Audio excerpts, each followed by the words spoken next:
Assalamualaikum warahmatullahi wabarakatuh. Perkenalkan nama saya Rafli Pradipta Ardiansa. Jadi saya akan menjelaskan tentang array. Jadi apa sih sebenarnya itu array? Array itu adalah struktur data yang menyimpan variabel eh, yang bertipe sama. Jadi kayak bisa nyimpan banyak variabel gitu yang tipenya tuh sama gitu. Nah, lalu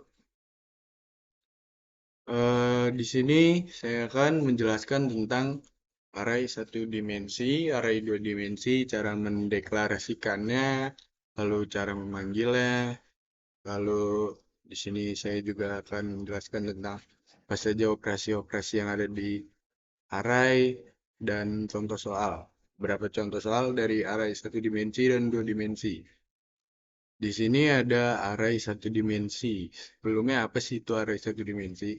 Array satu dimensi itu adalah jenis array yang memiliki kolom saja.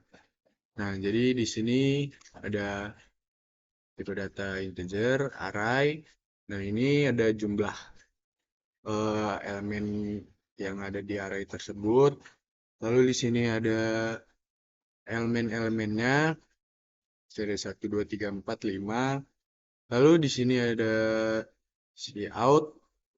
Nah, elemen pertama, ini elemen kedua, elemen ketiga. Nah, cara penulisan untuk memanggil array itu seperti ini. Jadi kita tulisnya array dalam kurung kotak 0, lalu di sini 1 dan di sini 2. Kenapa di sini ditulisnya elemen pertama itu di sininya 0? Karena memang penulisannya itu dari itu ya seperti itu dan dimulainya itu dari 0 lalu baru ke 1, kedua dan ketiga dan seterusnya. Lalu di sini ada contoh array yang diubah. Jadi di sini array di elemen kedua itu diubah menjadi yang 10. Nah, di sini kita akan compile and run. Nah, di sini hasil outputnya. Jadi di sini elemen pertama tadi itu 1, elemen keduanya 2, dan di sini elemen ketiganya 3. Nah, elemen ketiga setelah diubah tadi itu menjadi 10. Nah, jadinya seperti ini. Lalu kita jelaskan tentang array dua dimensi. Array dua dimensi apa sih perbedaannya? Array satu dimensi itu hanya memiliki kolom saja, sementara array dua dimensi itu hanya memiliki baris dan kolom. Nah, jadi di sini penulisannya seperti ini. Ini kita array, di sini kolom 3, baris 3. Nah, jadi penulisannya seperti ini dalam kurung kurawalnya ada dua double. Jadi ada dua di sini berbeda sama yang di sini. Kenapa ditulis di situ? Begitu karena menurut pemahaman saya supaya bisa mencakup banyak elemen yang ada di dalamnya. Lalu di sini penulisannya sama seperti array satu dimensi, cuma perbedaannya hanya di sininya saja ditambahkan eh, terserah kita mau memanggil yang mana dulu dan itu bebas. Lalu di sini cara contoh merubah elemen array dua dimensi yang ada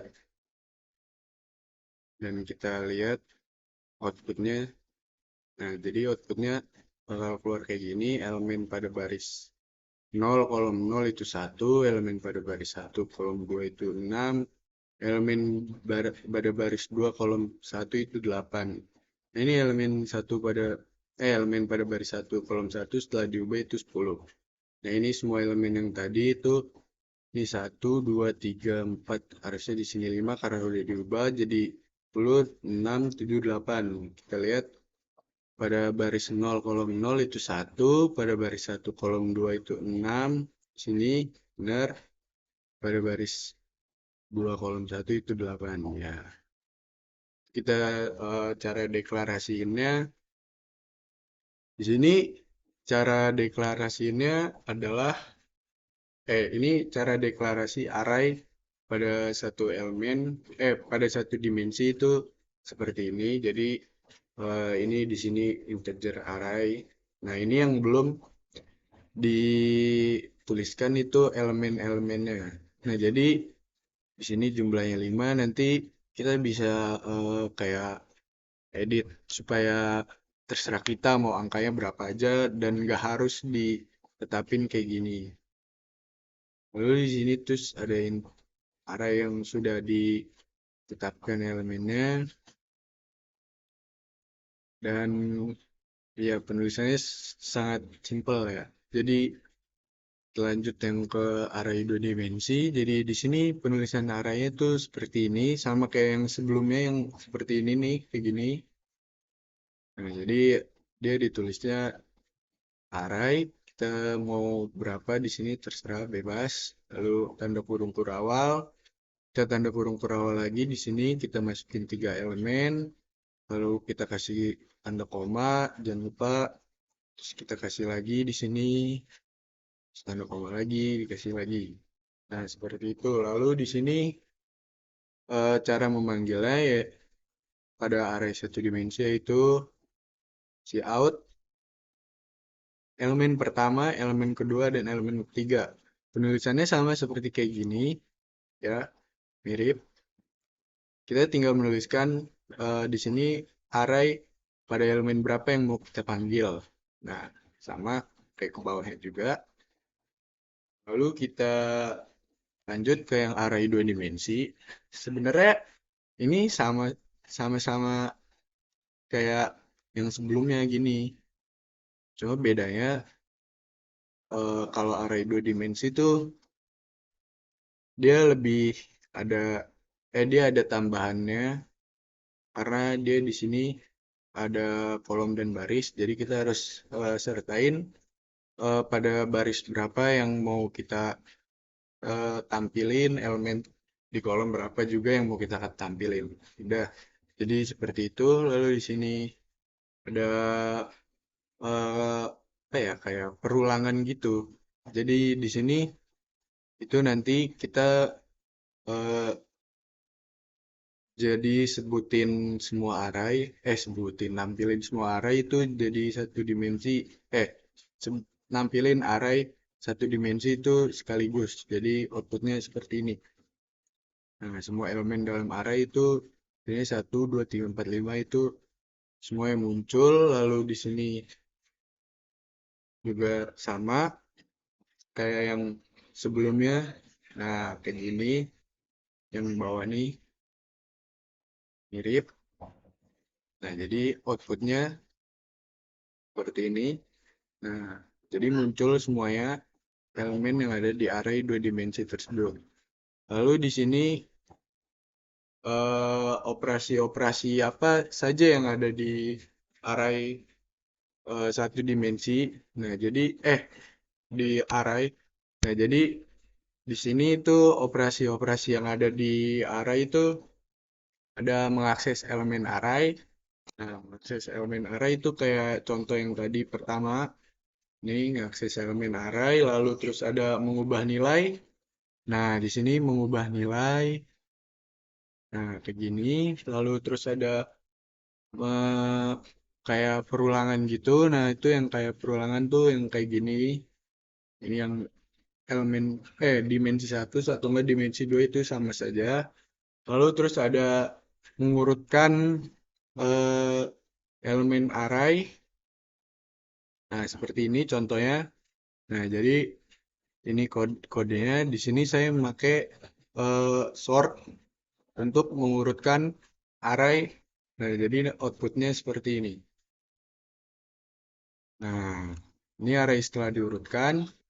Nah, di sini saya masukinnya itu acak, jadi nggak berurutan kayak sebelum-sebelumnya. Nah, jadi saya pakai ini, apa nih namanya? Aduh, lupa. Oh ya, itu gunanya buat ngurutin array. Nah, lalu di sini ada untuk mencari array, mencari elemen dalam array. Nah, jadi di sini Kita pakai tipe data integer, array, di sini jumlahnya 5, lalu targetnya itu 3. Nah, boleh found, bolehan found sama dengan false. Kita langsung lihat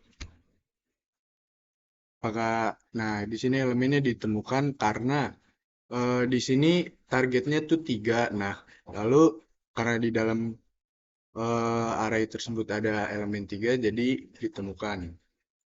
Nah, lalu kita lanjut mengurutkan array. Itu tadi sudah eh, nyalin elemen dalam array. Nah, jadi di sini array 1 dan array 2. Jadi nanti kita bakal nyalin elemen yang ada di array 1 ini menjadi array elemen yang ada di array 1 ini sama di array 2. Nah, jadi outputnya seperti ini. Nah, jadi ini array 2 yang setelah disalin sama seperti array 1 yang ada di sini. Nah, lalu kita masuk ke contoh soal. Nah, di sini contoh soalnya array satu dimensi itu mencari nilai minimum dan maksimum. Nah, jadi di sini eh, memakai tipe data integer, terus kita tambahin integer maksimum sama dengan array, di sini 0, di sini minimumnya array sama dengan 0, lalu di sini kita pakai for, if, kita cari nilai maksimum dan minimum di sini kita gunakan for. Kita lihat, nah di sini kita lihat apakah benar. Di sini nilai maksimumnya itu 40. Nah, di sini nilai yang terbesarnya juga 40.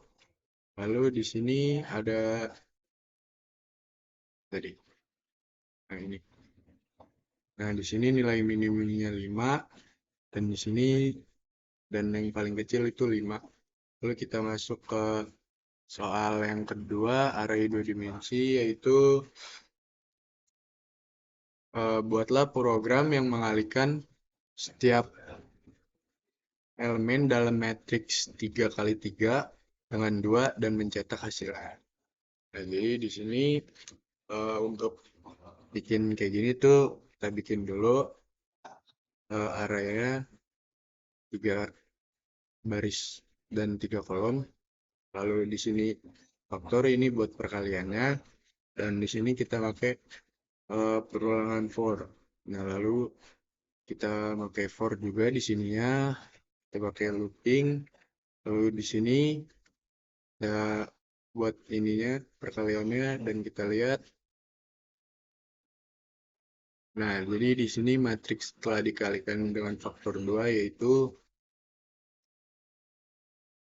1 dikali 2, 2 benar, 2 dikali 2, 4, lalu 2 kali 2, 6, 4 kali 2, 8, 10, dan seterusnya.